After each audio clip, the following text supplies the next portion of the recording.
Okay, quick music disclaimer here. I do not own the rights to this music, which belongs to the rightful owner, who is the intoxicating mind of Dr. Frankenstein.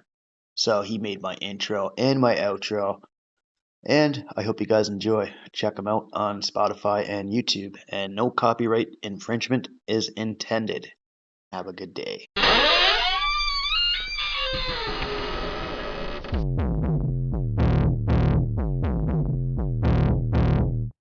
A clear choice of good versus evil, of right versus wrong.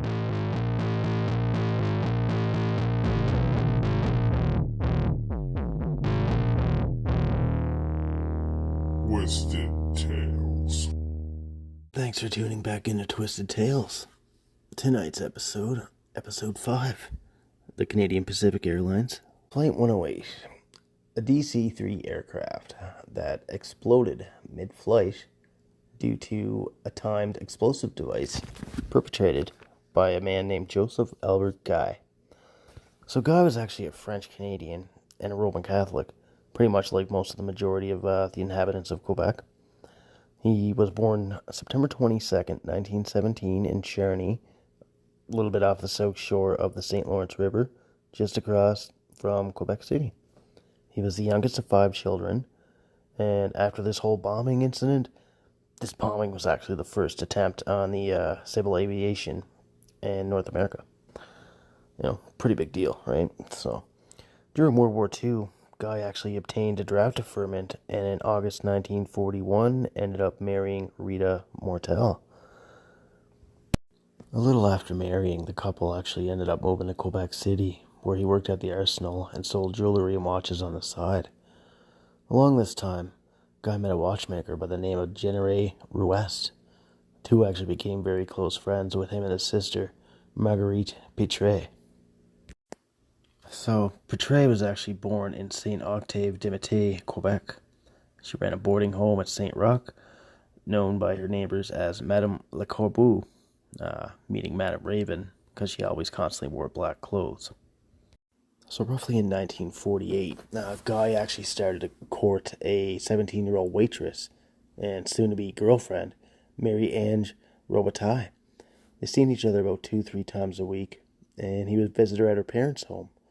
She introduced him to her parents as Robert Angers, hiding the fact that he was actually a married man. So Guy's wife, Rita, eventually learned of the affair and went to the girl's parents, where she confronted him and his mistress.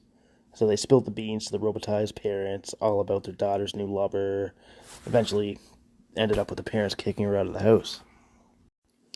After all that shit show was said and done, Guy actually arranged for his girlfriend to stay at the home of Marguerite until they could actually afford to rent an apartment, which they did in Sept-Îles, Quebec, 500 kilometers east along the St. Lawrence River.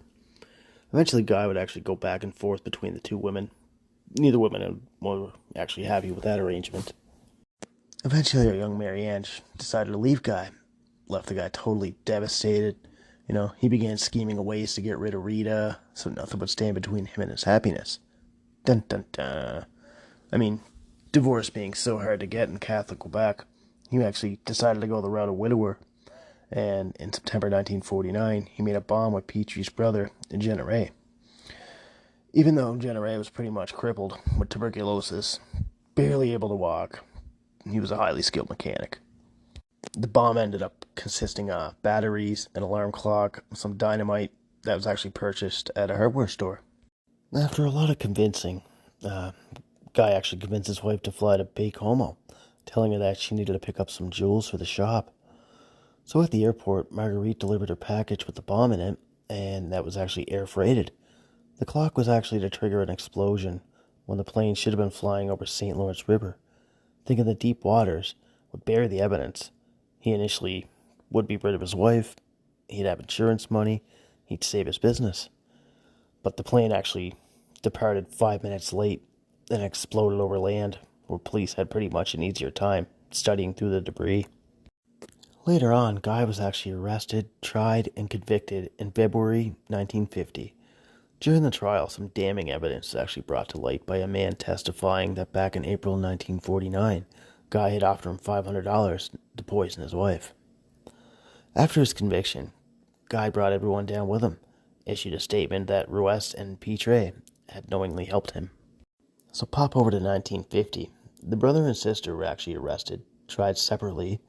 Ruest in November, Petrie in March 1951. Ruest first claimed he thought he was making a bomb to clear some tree stumps from a field, and later to be used in some dynamite fishing. Petrie claimed she thought the package being delivered to the airport was a statue, and that she later found out about the crime only after it had occurred. Juries were actually unconvinced of this matter. As I wrap this up here, just want to let you guys know that our lovely little companions here, they ended up meeting their fate. Albert Guy was actually hung for the murder of 23 people. His last words were, "Bien amour, je me célèbre." Hopefully I said that right. I don't speak French. But those words in English were, well, at least I'll die famous. Généré Ruest was hung in 1952. Marguerite in 1953. That's all I got for you for tonight, folks. Thanks for listening. I'll take my little tale of terror here and bid thee adieu. And always remember, folks, people are strange.